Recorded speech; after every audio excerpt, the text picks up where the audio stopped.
अस्सलाम वालेकुम। आप लोग हैं मेरे चैनल ड्रामेटिक नावल्स बाय नूर आसिफ और आज के दिन की ये दूसरी एपिसोड है।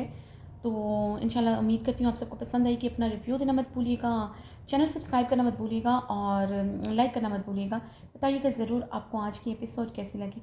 इसके अलावा अगर आप मेरी बाकी नावल पढ़ना चाहते हैं तो आपको मेरे चैनल की प्लेलिस्ट से इजीली मिल जाएंगी। इससे जो प्रीवियस नावल गुजरा है उसका नाम है जिन्नो तेरे इश्क का, जो कि एक बहुत हिट और बहुत रोमांटिक और बहुत ही इमोशनल नावल था। बहुत ही मज़े का ना, थोड़ा सा एडवांस लेवल पे भी था। एडवांस लेवल पे मीन थोड़ा सा तर्किश और उसमें इस तरह की जो है बयान किया गया था। खैर जब आप पढ़ेंगे तो आपको तब अंदाज़ा हो जाएगा।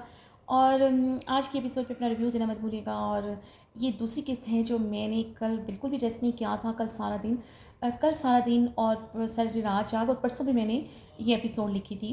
तो एक साथ जो एपिसोड हैं वो 13,000 के करीब करीब उनके अल्फाज हैं। अगर मैं एक किस्त आपको आज और एक किस्त कल देती तो इस तरह मेरे लिए भी आसानी होती, आप लोगों के लिए भी आसानी होती। पर मैं आज ही 2 एपिसोड दे रही हूँ क्योंकि कल किस्त ना देने का तावान भी तो अदा करना है। मैंने सिर्फ आपको हमेशा सब्सक्राइब करने का कहा है, या कल की जो कि मेरा हक है। कल के कमेंट्स पढ़कर मुझे अंदाज़ा हुआ आप लोग नहीं समझते रमज़ान की रूटीन कितनी टफ है। आपने इंतज़ार किया, मैंने 2-3 कपल्स का वादा किया था। एक कपल ने काफ़ी टाइम ले लिया। मैंने सोचा वादे के मुताबिक 3 कपल्स पर लिखूँ, यही मेरी गलती थी।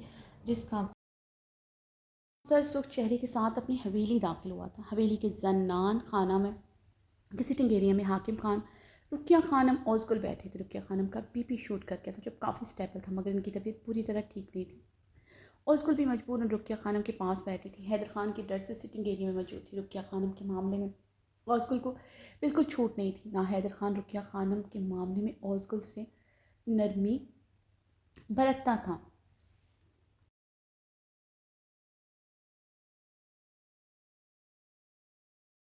दाखिल हुआ था वो सबको इग्नोर करता, तेज़ तेज़ कदमों से लाउंज से दाखिल होता, अपने कमरे की तरफ बढ़ा। सब ने हैरत से हैदर खान की चौड़ी पुश्त को बेयकीनी से देखा था। वो बगैर सलाम दुआ के अपने कमरे में चला गया था। रुकिया खानम की तबीयत ख़राब थी, वो जानता था, फिर भी वो बगैर पूछे अपने कमरे की तरफ बढ़ गया था। ये बात नाकाबिल यकीन थी। हैदर खान मर तो सकता था मगर रुकिया खानम में ला के मामले में लापरवाही नहीं बरत सकता था। रुकिया खानम ने परेशानी से दहलते हुए दिल पर हाथ रखा। हाकिम खान भी परेशानी से सोफे से खड़े होते। हैदर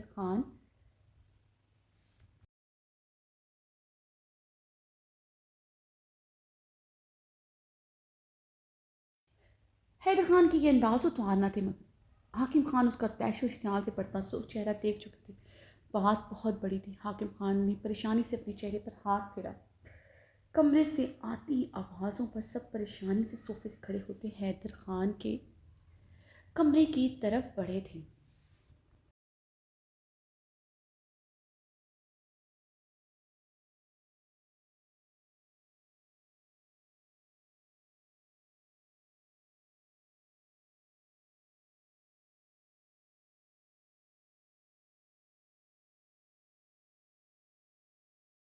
हैदर खान ने कमरे का दरवाज़ा धार से बंद करके अंदर से लॉक किया।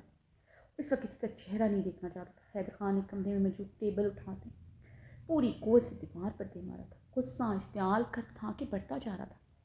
आंखों के आगे से वो मंजर हट ही नहीं रहा था जब उसकी फरिश्ते ने किसी गैर मर्द की कलाई पकड़ी थी। उसके बच्चे किसी गैर मर्द के बाजुओं में थे। हैदर अपनी बाल मुट्ठियों में जकड़े शिद्दत गम से हैदर खान अपने बाल मुट्ठियों में जकड़े शिद्दत गम से चीखा था।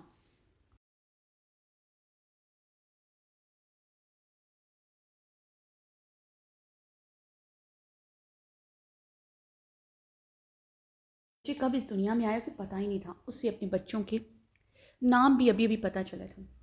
उसकी बीवी ने उससे बताना ज़रूरी ही नहीं समझा था कि वो बाप बनने वाला है। उसकी फरिश्ते ऐसा कर सकती है उसकी फरिश्ते ऐसा कर सकती है, उसे यकीन नहीं आ रहा था। 7 महीनों से वो अजाब की कैफियत से गुजर रहा था। इसको इस खुशखबरी के लिए उसने एक एक लम्हा इंतज़ार किया था। हर महीने उसने एक आस लगाई थी। ऐसे अल्लाह ने यह नेमत कब दी उसे खबर ही ना सकी। अपनी बीवी के पेट में अपने बच्चों का वजूद महसूस ही नहीं कर सकता। वो उस टाइम उसका ख्याल नहीं रख सका जब उसे सबकी सबसे ज़्यादा ज़रूरत थी। खान कद के इंतहा पर था। हैदर खान ने चीखते हुए अपने आनी हाथ का मुक्का बनाए दीवार में दे मारा। खान का मुझ पर और मेरे बच्चों पर कोई हक नहीं। मेरे बच्चे मुझे कान से लेकर दो तरफ से ही। हैदर ने अब साई टेबल पर पड़ा लैंप उठाकर पूरी कुव्वत से दीवार पर मारा था।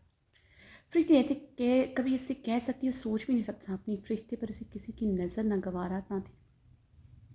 और वो यूं सबके सामने और वो यूं खुले चेहरे के साथ शादी में शिरकत।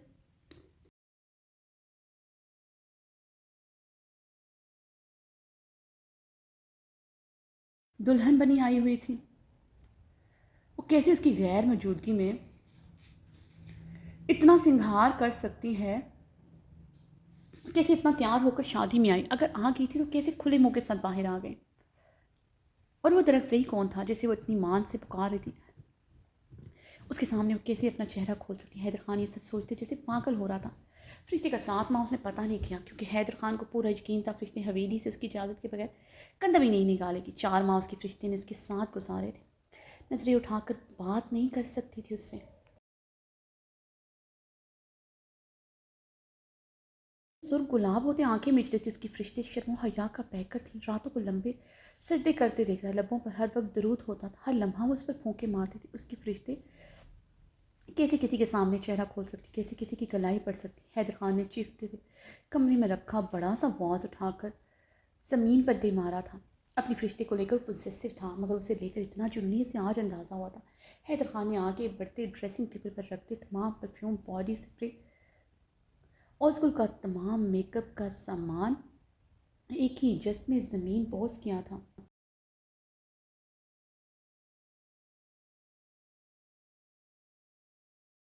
मेकअप का सामान ही कि जिसमें ज़मीन बोस क्या था। वो मेरे बच्चे हैं, हैदर खान के बच्चे हैं। देखता हूँ कैसे तुम उन पर हक जताने से मुझे रोक सकती। तुम पर भी सिर्फ मेरा हक है, ता क़यामत रहेगा।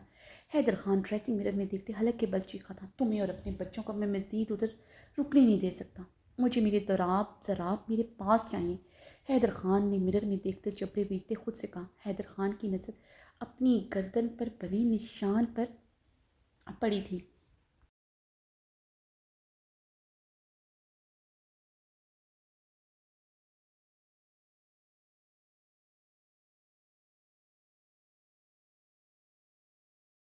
ज़राब का लम्स याद आया था। उसकी गर्दन पर बना निशान याद करते हैदर खान की आंखें नम हुई थीं। ज़राब को तो उसने छू कर भी नहीं देखा था।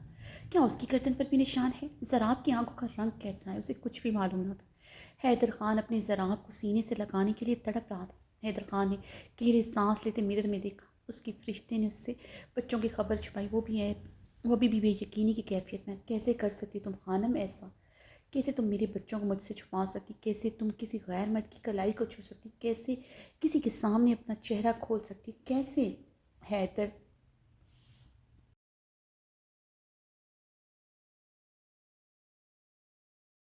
दे मारा था। शीशा तड़कता उसके हाथ को जख्मी कर गया।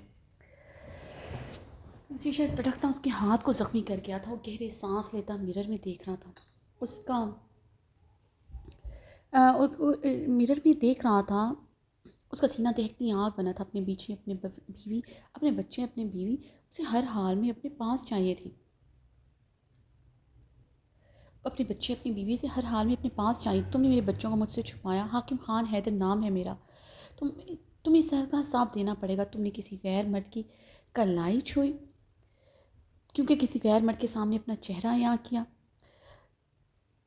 वो फिर से एक हाथ से अपना ज़ख्मी हाथ का मुक्का बनाए टेबल पर मारते अगर राया था। वो कुछ पल सुर्ख आंखों से कमरे के बंद दरवाजे को देखता रहा। दूसरे ही पल रूम का वॉशरूम का दरवाज़ा धाड़ से खोलता अंदर दाखिल हुआ था।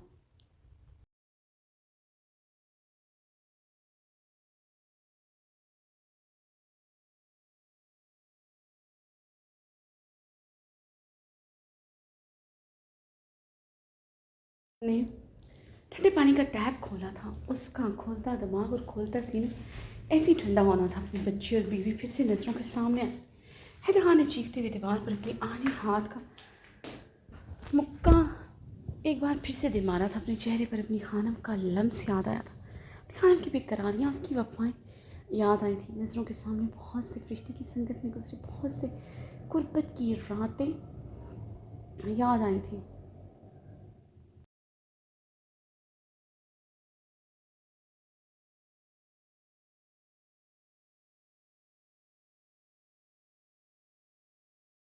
अंदर दाखिल हुआ तो फरिश्ते बेड पर बैठी रो रही थी। हैदर खान को देखते बेड से उठती खड़ी हुई अपना सफ़ेद दुपट्टा सर पर जमाया था। अस्सलाम वालेकुम खान।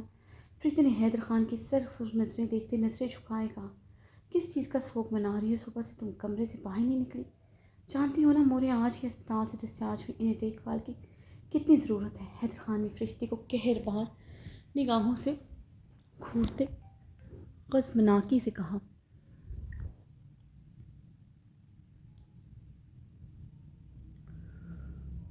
फरिश्ते को कहर बार निगाहों से घूरते ग़ज़्बनाकी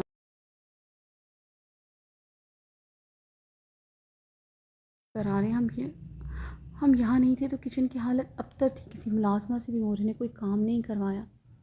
नौज़गुल ने 2 दिन किचन के बर्तन धोए हैं। 4 घंटे लगे मुझे बर्तन धोते हुए। मैंने मोरे के लिए यखनी तैयार कर दी थी, खाना भी तैयार कर दिया है, खाना भी तैयार कर दिया, सिर्फ रोटियां बनाना रह गई हैं। मैं अभी बना देती हूँ। मेरे पहलू में बहुत दर्द हो रहा है। मैं सिर्फ थोड़ी देर आराम करने आई थी कमरे में। फरिश्ते ने भीगे लहजे में हैदर खान के गुस्से से घबराते जल्दी से वजाहत दी। हैदर खान का गुस्सा नाराज़गी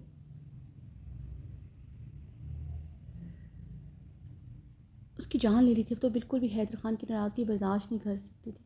वो उसको से शादी करे था अपनी किसी गलती कोताही से।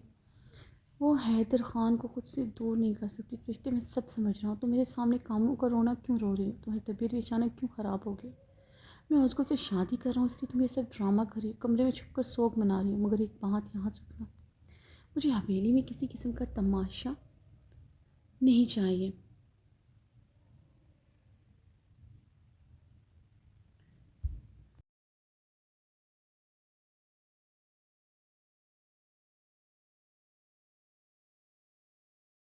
बस कल ही हो जाएगा, तुम्हें ये काम नहीं करने पड़ेंगे। मगर मोरे का हर हुक्म फिर भी तुम मानोगी। जहाँ तक बात है औज़गुल से शादी की, तुम्हारे और औज़गुल के हकूक़ मैं बराबरी की सतह पर अदा करूँगा।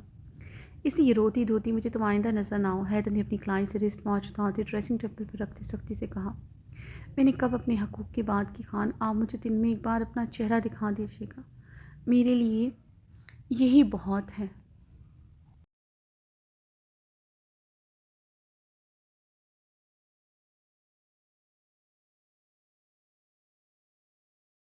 बस ये हक मुझसे मत छीनिएगा, फरिश्ते ने भराई आवाज़ में कहा। फरिश्ते की बात पर हैदर ने लब भींचे से देखा था। वह नज़रें झुकाई हुई थी, सफ़ेद कलर के लिबास में मलबूस थी जो मुनज्जा सा हुआ था, रंग शदीद गुलाबी।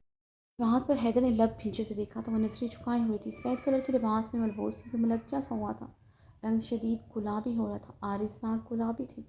कल से अब कमरे में आया था, यकीन, और कल रात से रो रही थी। हैदर उसे बहुत देखते अपने जबड़े भींच गया था। उसे औज़गुल से शादी हर कीमत पर करनी थी। रुकिया खानम से बढ़कर इसे कोई अजीज़ नहीं हो सकता था। ना ही अब वो चाहता था कि औज़गुल से शादी करने के बाद उसे फरिश्ते कमरे में यूँ रोती धोती मिले। वो जानता था उसका सुकून, उसकी मोहब्बत मरते दम तक सिर्फ फरिश्ते ही थी। औज़गुल उसके बच्चों की माँ हो सकती थी, मगर उसके दिल के किसी खाने को कभी नहीं छू सकती थी जहाँ सिर्फ उसकी खानम रहती थी। उसकी फरिश्ते उसके दिल का सुकून थी, उसकी मोहब्बत। उसे हर हाल में सिर्फ फरिश्ते की गुर्बत से सुकून चाहिए था। हैदर खान इसकी मुलझी हुई को कहरबान निगाहों से घूरते ड्रेसिंग रूम की जानिब बढ़ गया था।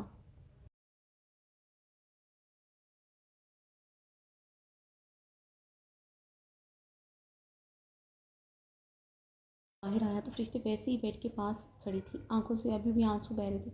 हैदर खान से इग्नोर किए बेड की तरफ बढ़ती तकिया क्राउन के साथ लगाए नींद राज हुआ था। हमेशा की तरफ फरिश्ते ने आगे बढ़ते हैदर की टांगों पर कंबल दिया तो उसकी टांगों के करीब बेड पर बैठते अपने नाजुक हाथों से उसकी टांगें दबाने लगी। हैदर खान ने सुकून से अपनी आंखें मोड़ी। उसके हाथों की नरमाहटें उसे अंदर तक सुकून दे गई थी।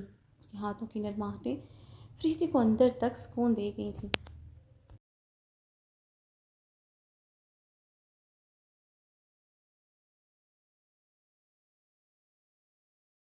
गहरी निगाहों से फरिश्ते को देखा, नजरें झुकाई, उसकी टांगें मार के हर थोड़ी देर बाद वो अपनी हथेली से अपनी आंखों से बहते आंसू बेदर्दी से साफ करती। हैदर की नजरें उसकी ठोड़ी पर मुझे स्याह घंघोर दिल पर जा ठहरी थी जिसमें उसकी जान फंसी थी। हैदर खान ने गहरी निगाहों से उसका फिर से जायज़ा लिया।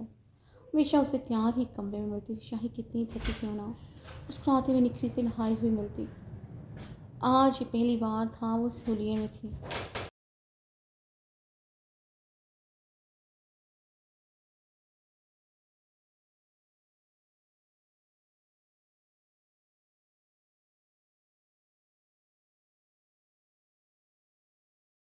मेरा सांस ले तो वो भी बहुत कर्ब से गुजरा था। बच्चे की ख्वाहिश दिल में मौजूद होने के बावजूद वो असगुल से शादी नहीं करना चाहता था, मगर रुकिया खानम की ज़िंदगी के लिए वो सब करने पर मजबूर था। इस वक्त शदीद थकान और ज़हनी कर्ब में उतरा था। हैदर खान ने हाथ बढ़ाकर फरिश्ते को कलाई से पकड़ते अपनी तरफ खींचा। उसकी कुशादा सीने का हिस्सा बनी थी। हैदर खान ने उसे नरमी से अपने सीने में भींचा था।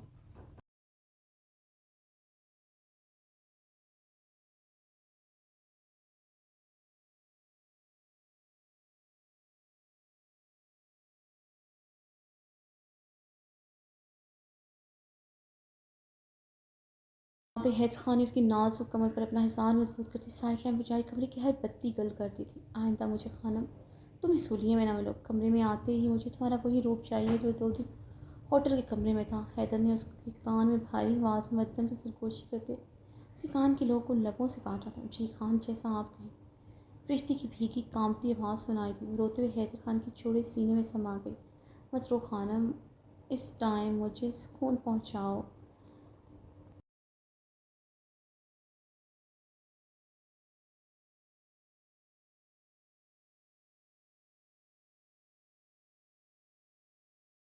ज़रूरत है। हैदर खान की आवाज़ गंभीर हुई थी। वो फरिश्ते की शर्ट की ज़िप खोलता, उसकी शर्ट कंधों से नीचे खिसका चुका था। फरिश्ते उसी टाइम अपने आंसू साफ करते खुद को मुकम्मल तौर पर हैदर खान के हवाले कर चुकी थी। इस रात उसने एक अच्छी बीवी की तरह हैदर खान का हक बहुत अच्छे से अदा किया था। हैदर खान ने फरिश्ते की कुल्फ़ी से पूरी रात सुकून हासिल किया था। हैदर खान ने गहरे सांस लेते ठंडे पानी के नीचे खड़े अपने गीले बालों में उंगलियां फेरी। उसकी फरिश्ते इतनी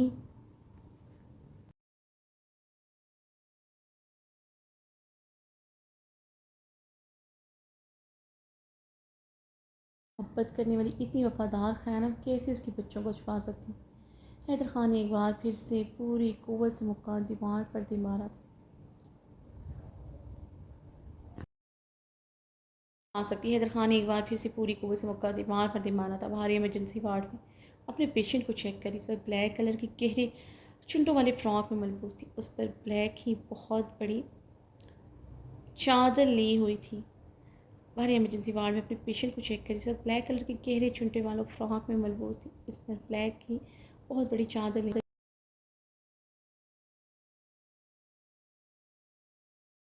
अपने पेशेंट को चेक करी थी कि आइज़ल ब्लैक एंड रेड कलर की कम्बिनेशन में मलबूस ब्लैक दुपट्टा सर पर ओढ़े जनरल वार्ड में दाखिल हुई थी। आइज़ल को देखकर बहारे का चेहरा सर सवार हुआ था। अपना स्टेथियोस्कोप उठाए बाहर की तरफ बढ़ी थी कि शहराम अंदर दाखिल होता दिखाई दिया था। भारे वहीं पर रुक गई थी। शहराम भारे को जनरल वार्ड में देखते एक पल के लिए रुका था, फिर उसे इग्नोर किए डॉक्टर आइज़ल की तरफ बढ़ा।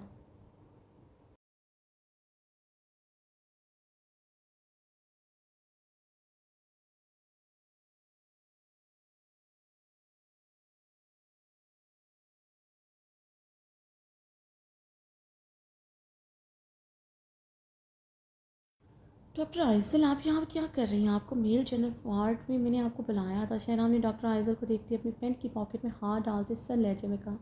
मैं इधर ही आ रही थी, मुझे इधर एक मरीज़ को इमरजेंसी में चेक करना था। डॉक्टर आइज़ल ने वजाहत दी थी। आपका काम ख़त्म हो गया है तो चलें मेरे साथ। शहनाम ने संजीदगी से कहा तो डॉक्टर आइज़ल उसकी हम कदम हुई थी।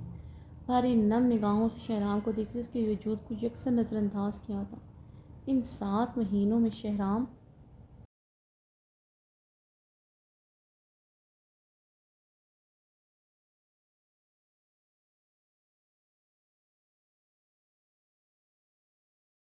हमने आइज़ल से बात नहीं की थी, इसलिए आज शहराम को आइज़ल से बात करना बर्दाश्त नहीं हुआ था। शहराम और डॉक्टर आइज़ल के सामने जनरल वार्ड अबूर किए थे। वो तेज़ तेज़ कदमों से जनरल वार्ड को अबूर करते बाहर आए।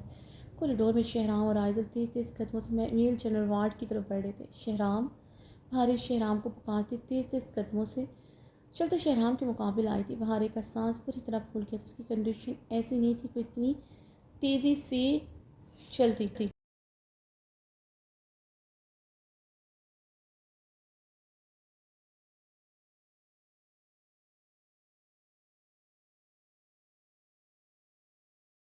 सामने आइज़ल से बात नहीं की थी। हाँ बोलो बहारे। शहराम ने उसके सुर्ख चेहरे और फूलती सांसों को बगौर देखते संजीदगी से कहा। भारी की तेज़ होती सांसें देखते उसने बमुश्किल अपने गुस्से पर काबू पाया। उसके पीछे क्यों आई थी वो समझ गया था। पूरी कोशिश करता उसके सामने डॉक्टर आइज़ल से काम की बात भी ना करे। आज एक जब इमरजेंसी थी, ज़रूरी था डॉक्टर आयशा से बात करना। वहारी की इतनी इनसिक्योरिटी से कभी कभी गुस्सा दिलाती थी, वो अपनी इनसिक्योरिटी से उसके बच्चे को तकलीफ थी वो बर्दाश्त नहीं कर सकता था। मुझे हवेली जाना है, मेरी तबीयत कुछ ठीक नहीं है।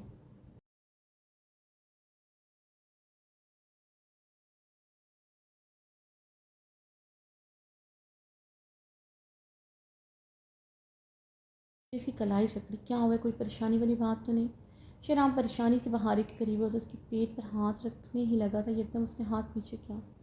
बहारी ने लब भींचे नम निगाहों से शहराम का अंदाज देखा था, उसका बेहद ख्याल रखता था।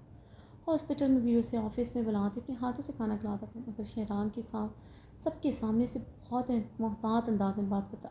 डॉक्टर आइजल के सामने वो ज़्यादा मोहतात हो जाता था, ना ही बहुत अंदाज में बात करता था। डॉक्टर आइजल के सामने वो ज़्यादा मोहतात हो, ना ही उसने उस हॉस्पिटल में किसी को बच्चे के बारे में बताने दिया था। जो उसमें छुप जाता था, वज़न बिल्कुल नहीं बढ़ा था, पेट भी इतना ज़्यादा नहीं था। चुनट वाले फ्रॉक और बड़ी चादर में किसी को पता नहीं चला था कि वो प्रेग्नेंट है, मगर शहराम क्यों सबसे अपने बच्चे का छुपा रहा था? उसे ये बात बर्दाश्त नहीं होती थी। ओके, तुम रहीम खान के साथ हवेली चली जाओ और रेस्ट करो, शहराम नरमी से कहता। डॉक्टर आइजल के साथ मेल वार्ड की तरफ बढ़ गया था।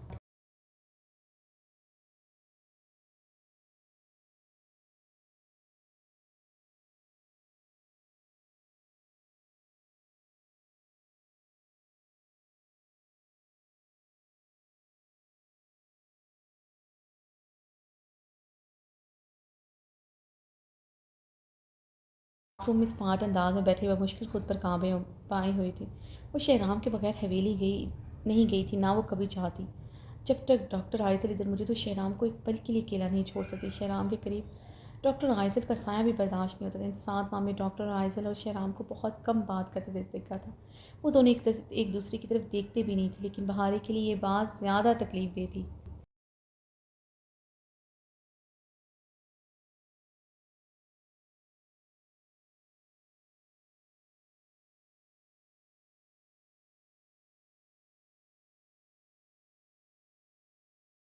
आइज़ल से नज़रें क्यों चढ़ाए फिरता है? डॉक्टर आइज़ल की आंखों में शहराम को देखते शिकवा पनहा होती थी। मीटिंग में हर जगह शहराम खान डॉक्टर आइज़ल की तरफ निगाह नहीं करता था, बल्कि मुखातिब तक नहीं करता था। ये बात बहारी के लिए पहले से ज़्यादा तकलीफ देती। डॉक्टर आइज़ल भी शहराम को मुखातिब नहीं करती थी, मगर अब फिर से कुछ दिनों से डॉक्टर आइज़ल छोटी छोटी बातों के लिए शहराम को मुखातिब करने लगी थी। शहराम भी अब आइज़ल को मुखातिब करने लगा था।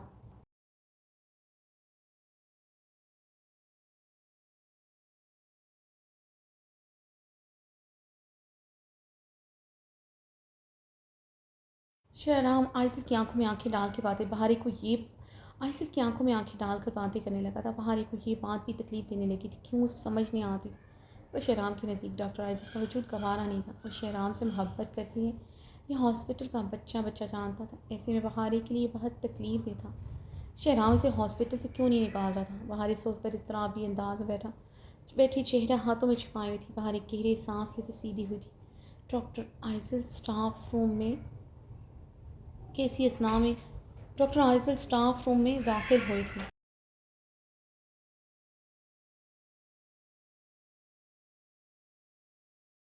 आइजल को देखते मजीद खुद पर काबू पा ना सकी थी। सही 7 महीने से बर्दाश्त करी थी, आज जब्त का दामन जैसे छोटा था। वो एक ही झटके से सोफे से खड़ी होती, डॉक्टर आइजल के मुकाबले आई। हो गया डॉक्टर आइजल आपका? शहराम के दिल में अपने लिए हमदर्दी पैदा कर ली आपने। भारी ने सुख चेहरे के साथ इस्तेज़ाया सवाल किया।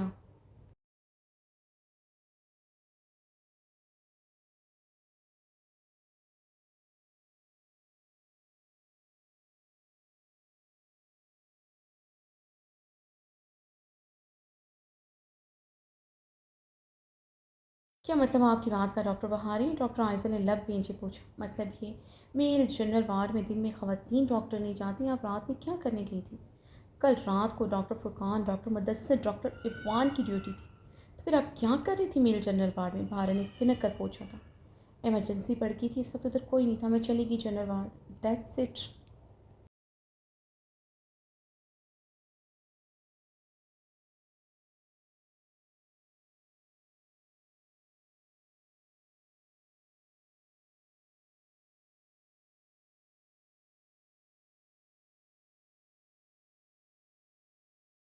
पहाड़ी आइसल के लफ्ज़ दोहराती इस्तहज़ाई हंसी थी।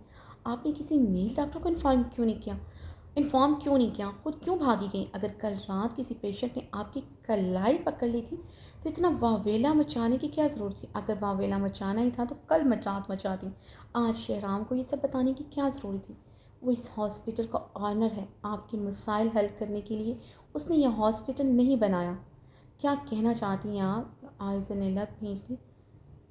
स्मार्ट अंदाज में बहारी को सवालिया अफस्तफामिया निगाहों से देखा था।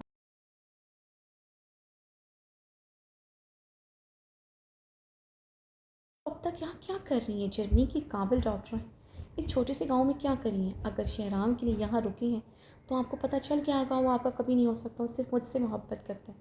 आज से नहीं, बचपन से इश्क करता है मुझसे। पागल है मेरे लिए। जुनून की हद तक चाहता है मुझे।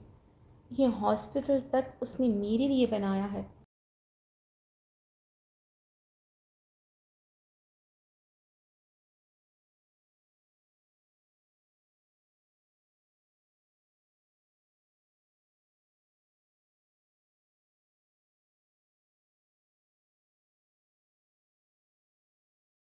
हॉस्पिटल से आपको सबके सामने निकाला भी था। डॉक्टर आइज़ल ने बहारे की डॉक्टर आइज़ल ने बहारे की बात काटते मुस्कुराते हुए कहा। बहारे की आंखें डॉक्टर आइज़ल की बात पर शिद्दत गिरिया से गुलाबी हुई। अगर शहराम आपसे जुनून की हद तक मोहब्बत करता है, ये बात आप मुझे बता रही हैं, खुद को बावर कर रही हैं, करवा रही हैं। डॉक्टर आइज़ल तंजिया मुस्कुराई थी।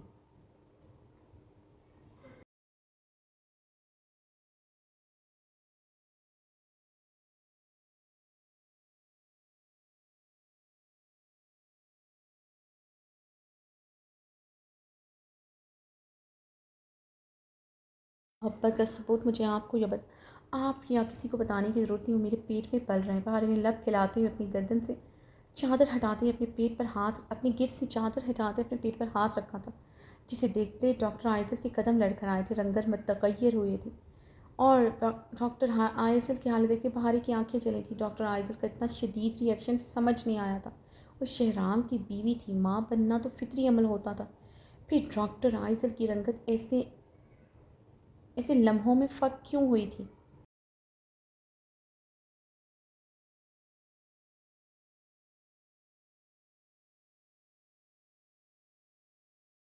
राम का पीछे छोड़ दें, मुझसे तो जान से ज़्यादा मोहब्बत इस बच्चे में इसकी सांसें बसती हैं।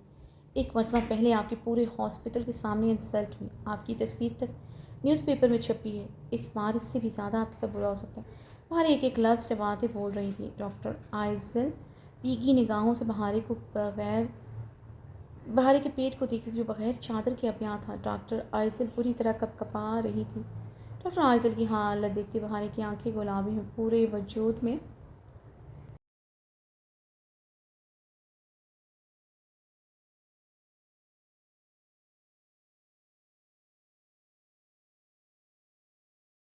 वो भी उसके शहराम के दिल को में बसाए हुए थी। बहारे से ही बर्दाश्त नहीं होता। आप इंतहा की चीप औरत हैं, बल्कि घटिया कहना ज़्यादा मुनासिब होगा। बहारी की शहराम की सर आवाज़ शहराम की सर से बाहर बहारी आवाज़ पर बहारी की रंगत फ़ाक हुई थी। तो आज की एपिसोड ख़त्म होती है। आज के एपिसोड का ख़त्म होता है। एपिसोड को लाइक करना करना मत भूलिएगा। चैनल को सब्सक्राइब करना मत भूलिएगा।